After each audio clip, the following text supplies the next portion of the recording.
నాపై నువ్వు చూపిన ప్రేమ ఎంతో గొప్పదయా, కలలోనైనా నిన్ను మరువనలేనయ్యా.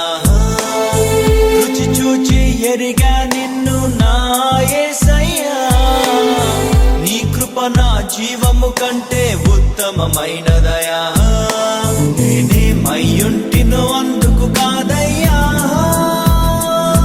నా క్రియలను బట్టి అసలే కాదయ్యా. చూపావు ప్రేమ నాపై, పిలిచావు నన్ను కృపకై, జనములకు ప్రవక్తగా